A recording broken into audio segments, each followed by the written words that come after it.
OODAcast, informing your decisions with intelligence, analysis, and insight. Brought to you by the team at OODAloop.com. Hello, JC Raby. Welcome to the OODAcast. Hey, Bob. How are you? Very well, thanks. JC, I appreciate you coming on. There's so many things I want to talk to you about and pull information from you for our readers. JC, before we get started, I wanted to tell people that I've had the pleasure of doing business with you guys, and I know Boston Merdian partners, and I've got to meet you in person, and it's you and your whole team. That's a rare thing these days, meeting someone in person. I know, and I'll cherish that if we never do it again. That's right. But I feel like I want to tell folks that you have a great team.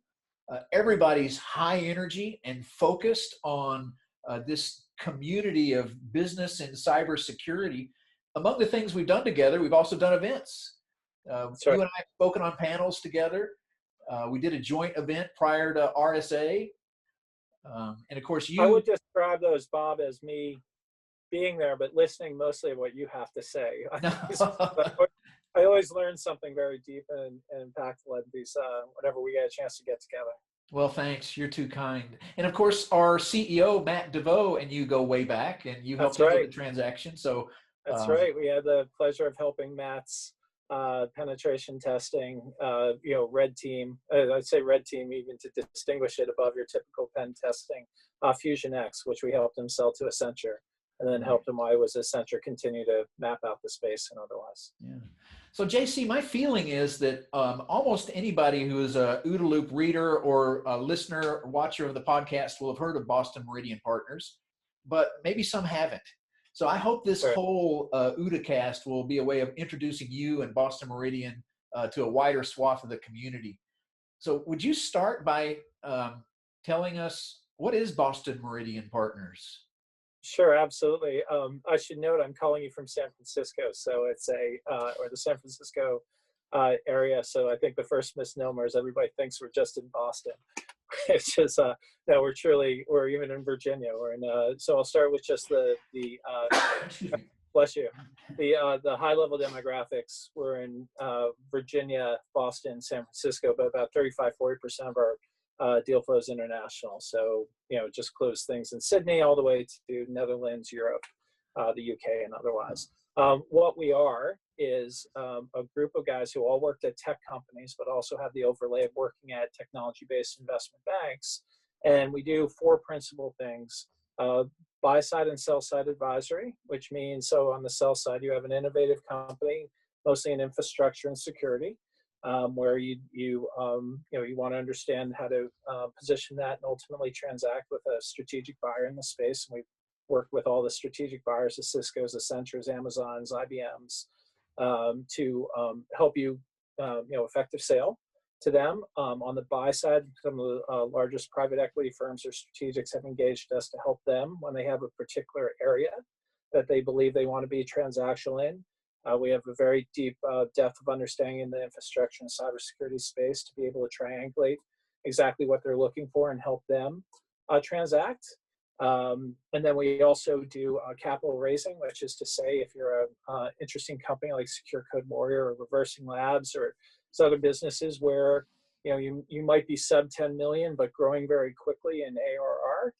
We're able to bring in very sophisticated global investors, the likes of the Goldman Sachs, the JP Morgan Chases, the ForgePoints, as well as some strategics like Cisco's of the world, and help you effect around to continue your growth. Many times that'll also be a private equity firm buying a majority of your company. We call that majority recap. And then finally, we do some proprietary investing. We've had a lot of fun. Even in cybersecurity, finding kind of the best and the brightest and helping even seed finance some of their stories to get them off the ground. And we've done some other areas investment outside of that in esports and media, where likewise we found, it sort of comes down to the people, I'd say, but we found some really fascinating and innovative stories that we can help launch. And I think we'll be at 2020, 2021.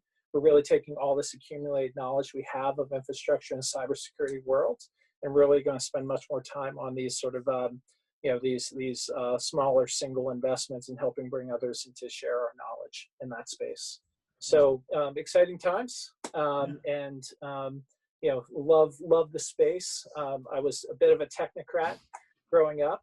If you looked over my notebook in the middle of school, I'd be probably drawing, fighter planes and other kind of tradecraft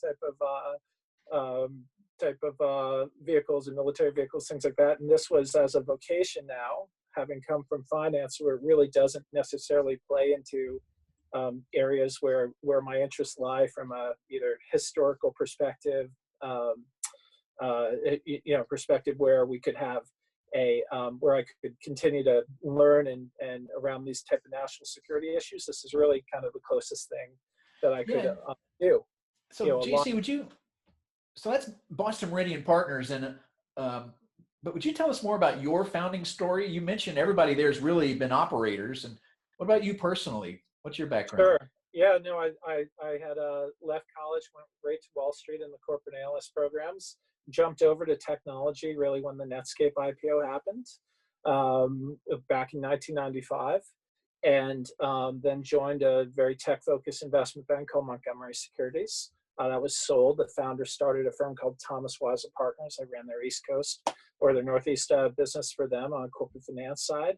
It really took 2001 where that opportunity ended rather abruptly. Investment banking was largely cut. I was fired. I was wondering, hey, my world got turned upside down. What do I want to do? And I said, you know what? I'm going to go work for a tech company and actually learn all this advice I've been giving, learn if the rubber hit the road. And what I found was I joined Akamai Technologies, really at a point where Akamai had just lost its founder in 9/11. It was really trying to figure out, its core mission of content delivery. There was so much dark fiber already in the ground. People thought this was commoditized. And Akamai, at the time, we still saw 40 to 50% of the world's internet traffic. And really the idea that we could actually have visibility on DDoS type of attacks or any type of high, broad network sweeping type of attacks which are taking place was really kind of a glimmer. We really didn't focus on that at the time. But, I ran their corporate strategy. So I was both responsible for positioning Akamai in the public market, figuring out what network guy was going to go bust on us next because everybody was turning off and sending back all these boxes. And then also, really helping the current CEO, interact with Wall Street through the earnings type of releases and calls and otherwise. But one side note was the banks would come into Akamai, and really the ones that were left in the wake of 2001 would come in and, they really, I won't name names, but the biggest and brightest you'd expect. And they'd come in, they really didn't know what we did. They really, truly, and they weren't that interested, which was the worst part, because we would have given them the keys to the kingdom to understand really what our technology advantage was and otherwise, and they weren't that interested. It was much more, you call me when there's a transaction or opportunity.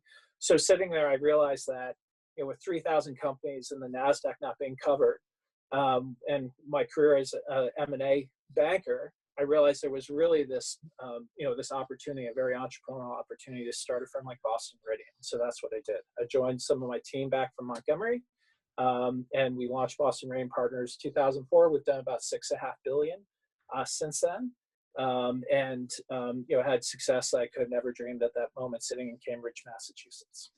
Yeah, that's cool. And I, before we go on, I wanted to tell you my opinion about Akamai to see if this is because of your strategy. For 15 years now, every person I've ever met from Akamai is smart, whether it's a local account rep, someone from marketing, a salesperson, any technologist, smart, knows their tech and knows how that tech can be applied to enterprise security. So was that your strategy?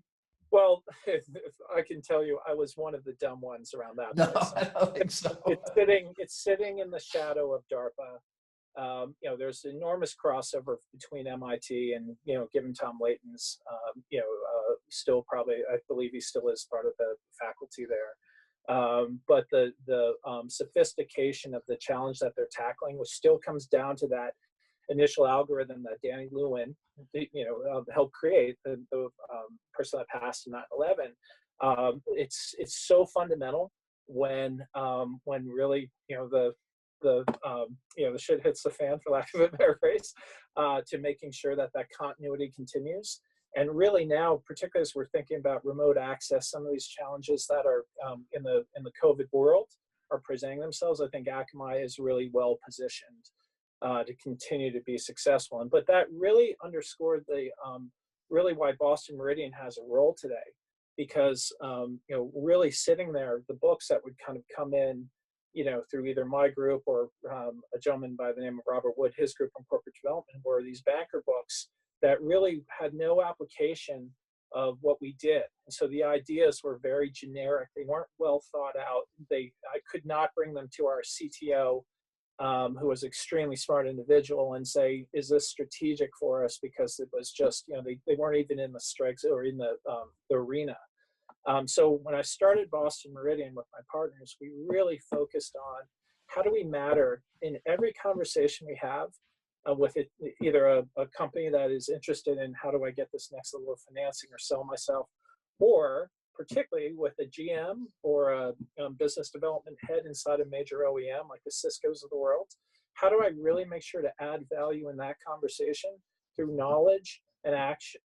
And that was the genesis of what we really tried to do. So as we grew the team, I firmly believe that you start with people that really love and have that sector knowledge, and then you can add the financials, you can add the execution of investment banking behind it.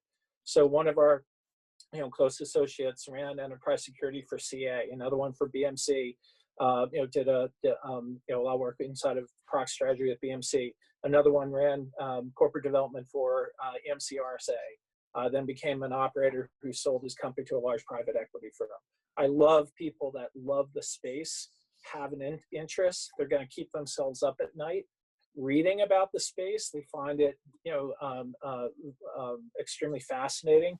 And then we help them, really go out and bring out their best, helping clients and other companies. That's awesome. That's really our goal. Great. JC, I also want to ask questions, your view of the market, and then get into some advice for tech firms. And sure. Your view of the market, I'd love you to talk about just any aspect you want to. But one thing that intrigued me was hearing your views about innovators and regulators, and how there's a synergistic dynamic between innovators and regulators. What are your views there?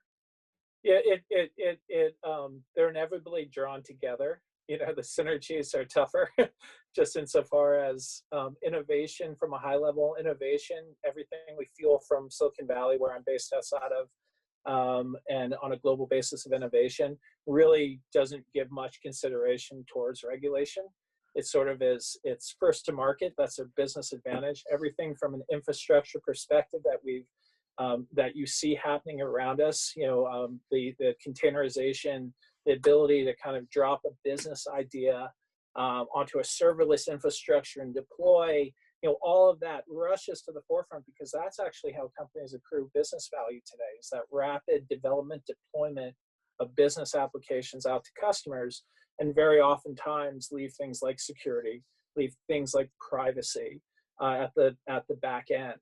And so they're used to changing the way we do something faster than any regulator, which are usually, God bless them, more bureaucratic souls based around centers of, leadership of government in Europe, in the US, and otherwise, who are always constantly playing catch up, either because they see the impact on their constituents who are upset, or there's some lobbyists from some other side that's actually losing out on this whole innovation, is pushing them. So you take an area now where the key areas of innovation, roughly, obviously cloud computing, IoT, digital health, direct to consumer, esports, where we've been active, these autonomous vehicles, cars, alternative power, and AI.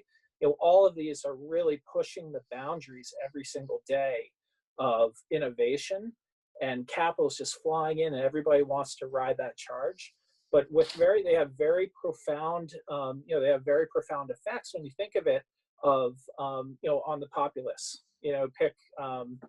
If you think about like IoT, all this pushing of innovation through 5G and otherwise. I mean, leaving aside what people think about if the infrastructure is rewiring our brains or not from a signal perspective, it really is, what does it mean for, the ability to exploit our networks by either a nation state or even something as a simple hack, which takes a 5G connected car off the road into a pile of burning flames. There's always this element that lags innovation that is like, oh, wow, we didn't think of that. And there's real ramifications that are happening. That makes sense. Yeah, it does. It helps. And it seems like society needs regulation sometimes to moderate the impact of this stuff. But we don't want that innovation to be stifled because of regulation. And it seems like it's going to be a constant dynamic. Well, what's most fascinating about this whole COVID-19 situation is obviously how planned economies have been, or certainly China, let's just say China, because Russia is still unfolding in terms of its approach to what seems to be blossoming as the time of this podcast. But, it's much ballyhooed how China, because of its planned ability and its control of its citizenship, could really lock down the country very quickly and ostensibly do away with the impact of COVID-19. Now, if you apply that into how China can then approach innovation while stifling regulation, it's such that it can maintain, it can push back these things which are obviously could be harming its population. If you can stifle that and go know that there's going to be some impact on its people, but it's going to press ahead anyway. Privacy be damned, is really interesting to see. And we're actually at a disadvantage if you think about it in many ways. I mean, so here we are in the West trying to innovate, running up against these things like privacy and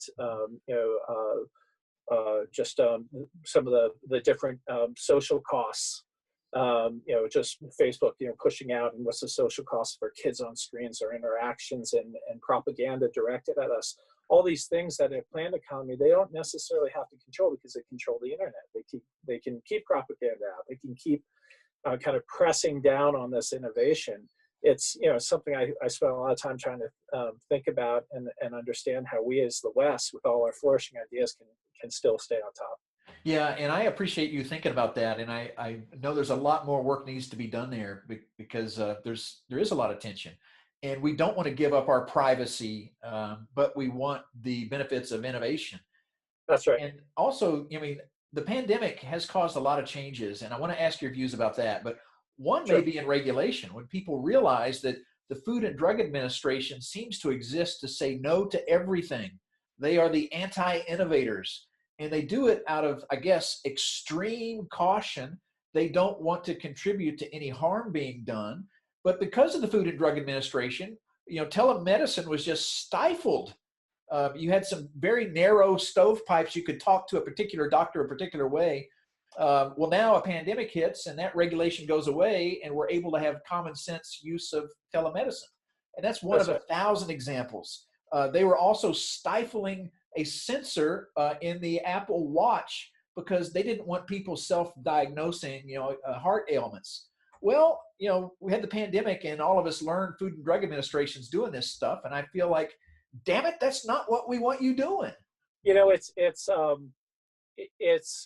when regulation tends to be impulsive, it tends to follow pathways of years prior experience versus cutting edge. It takes a long time to catch up to the benefits of the innovation. Because it's just, Silicon Valley is Mars to, downtown DC.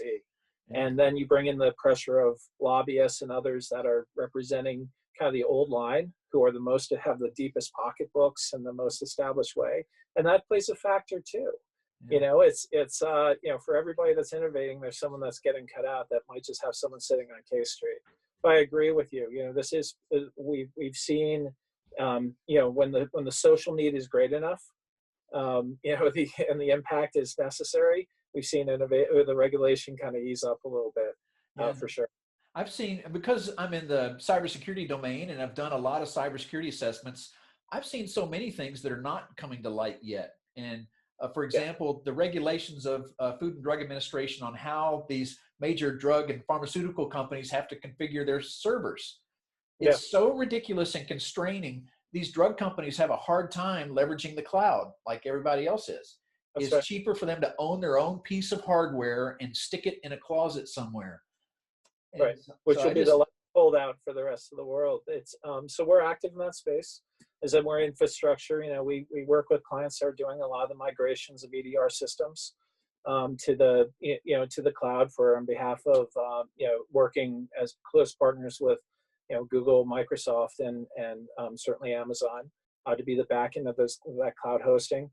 They're doing it so hospitals can also administer their own infrastructure there, but also on the Novartises of the world and others that are doing this discovery. So hopefully there's some innovation at work there too that we're certainly covering and active in. great. Hey, JC, a few minutes ago, you talked about many of these areas of innovation, places where hot stuff is occurring. And I'm wondering if you have views on those areas of innovation, if in regards to the pandemic. Have things changed there? Are things accelerating or decelerating in any way in any of these innovation areas? Yeah, I mean, I named a bunch of them, so I mean, I'll focus on a couple. Certainly, look, esports is a fascinating one.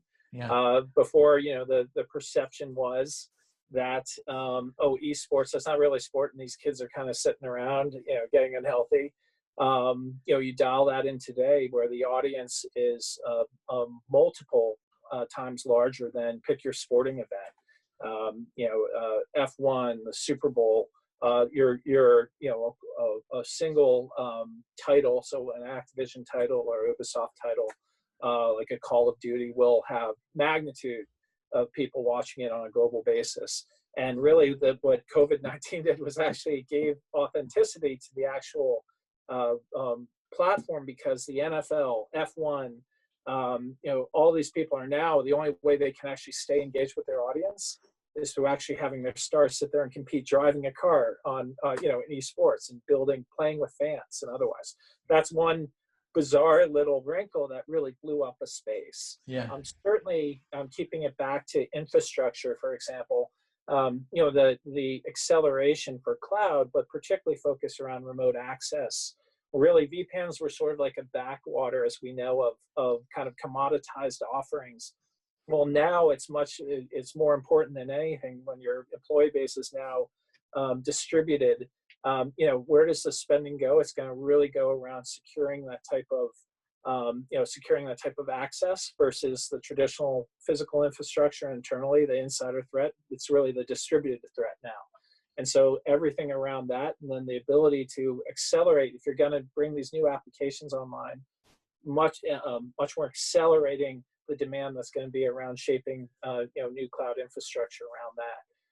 Really, those are where, and you mentioned already healthcare, I want to cover that, but, even on IoT, we continue to have most of our communications being done through, I'm using a laptop, talking to you through an iPad. My home I can't leave my home, so now I'm trying to bring in all this functionality into my home. And that presents its own IoT side. We sold a company called Cujo, for example, which literally secured the home gateway and did behavioral analytics across every device connected to that gateway. Very important now if you think about security kind of coming to that gateway as a means of exploitation. Fascinating. And JC, I'd love any other views you have on the cybersecurity market. And one way I thought it'd be a huge benefit to our community is if you could give advice to the CEO of a company that wants to make sure he's poised for a good transaction in the future. What Sure. can CEOs do to make sure their company is ready for that transaction and is as valuable as possible? Yeah, what's most interesting is, if you looked historically speaking, the perfect type of company would have a very strong kind of enterprise sales process and tuned into it. It would be, proven to be able to sell licenses to, to large Fortune 500 companies, and have the sales force that would take them out to golf, and, take their counterpart out to golf and wine them and dine them for 12 months and then land this big contract. And we've really crossed on. We obviously on a SaaS type of based revenue platform, because think about a crisis like COVID, the ability to have at least some runway where the customers have already bought and deployed this, maybe on 1 to 3 year type of recurring revenue platforms. It really softens the impact of a technology company when a kind of situational spike arrives, which cuts off kind of demand and flow. So that SaaS model for one, but most importantly, what we've seen is, the enterprise sales model has really moved into the value in cybersecurity about my channel, right? Because what we're seeing at the same time of the sales model changing is the fact that I cannot, even if I'm one of the biggest financial services firms in the world, I cannot manage my own security posture, because the nature of the threats are becoming much more complicated. They're usually backed by state actors with unlimited budgets. And there's a consumerization going on at the same time, where I, not knowing anything about security, can become a script kiddie and, go try to hack a third world bank. It's literally that type of kind of growth that's going on there. And so what that means is that we're pushing the problem out to the partners again, pushing it out to the channel. We're going down market SMB through taking what traditionally would have sold me, my storage and some of my compute, and now we're turning them into security professionals through technologies. We're really kind of expanding the nature of the ecosystem out to push security out, to the biggest clients all the way down to the bottom. And so what that means is your product has to really be able to fit a channel distribution strategy of either turning MSPs into MSSPs and taking, I presume your viewers would know what that is, but these service providers, and then enabling them to go be the first, manage multiple customers, do the incident response, take that on. So that's kind of that pushing out of the sales effort to democratizing it, meaning your platform, your product has to be able to quickly land in someone's toolkit and be brought to market. There certainly, for example. And, other than that, just really the ones we've seen most win are ones that are enabled to be kind of apply their value in a toolkit that a developer can quickly wrap on and deploy. Getting back to this whole idea that, business value is really coming about speed to deployment of that value. So we're seeing great companies like the HashiCorps of the world and other ones really be able to take your business fundamental application, wrap all this infrastructure around it, put it into a container and fire that container off to the world, but then be able to secure it as different vulnerabilities arrive, different people figure out how to exploit that application or the infrastructure around it, being able to change and keep that dynamic, and then take all that and push it back into the code base at the point you're writing the next iteration of the product. So you're always taking those vulnerabilities and you're pushing them back into the DevOps cycle. So that's a really fascinating thing to see and be a part of. But that, if you're going to position your company for sale, you need to really be able to link rapid deployment of value back to the developer community. Awesome. So to summarize a couple big thoughts there, guys like you used to tell me it's important to think about product market fit. Now you're saying product channel market fit. That's right.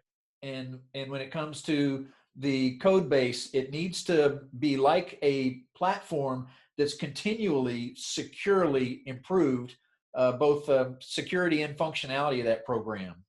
That's right. Because the vulnerabilities will continue, created by humans, exploited by humans. Humans now with a lot of powerful technology to find those exploits. So you need to constantly inure yourself in the DevOps cycle going back into that. You need to learn and, protect. All right. Let me ask another advice kind of question. This time for the private equity firm or the big strategic that wants to acquire someone and needs to do due diligence. What kind of thing do you think they should be looking for when it comes to technology due diligence before an acquisition? Well, I'll tell you what has emerged. Obviously, you see these companies like Black Ducks of the world. I think for the last several years, is what's the sanctity of the code base. These open source code repositories now are what's the value of my company? Did it just kind of cobble together open source components, put a UI on it, and declare that a company that's valuable, right? Like where's the true intellectual property and the logic that they're bringing to bear on the algorithms on top of an open source product? So being able to go through and just see what that open source code base is, are they maintaining it, that type of thing. But more importantly, a lot of these open source libraries now are actually being managed, infiltrated, bought by bad actors who are able to inject malicious code into them, for example. More importantly, given now when you can see a company gets breached and the massive effect it has on its market capitalization or its value, particularly if you're a security company securing other people, it's really, but when you're buying and evaluating buying a company on due diligence, you have to absolutely make sure to run the requisite check of its entire security infrastructure and with professionals, obviously people like OODA and others that really would be able to quickly assess what the real risk of this company's business value or its employees or brand and recognition. Think about someone that's a password manager. We've seen them before getting breached. It's pretty much out of business. And if you went and spent $250 million acquiring a position in something like that, it's a difficult check to write down. So we're seeing that much more coming to the forefront. We're always interested in technologies. We've even seeded investments of companies that are going to be able to do that in the 30-day window between when you sign a term sheet and when you close. So if, as a private equity investor, you can look at that and say, hey, even if I don't know all the risks, I can actually indemnify myself for them, later on, because, I've done an initial assessment that says I know these holes are there and they need to be fixed. Does that make sense? Yep, it does. JC, I really appreciate this. And I think, our goals were to introduce Boston Merdian and you to more people. And I think this conversation really highlighted why I personally like doing business with you so much. And I really appreciate the time and context. Yeah, we're fascinated by this space. We love it. We live it every single day.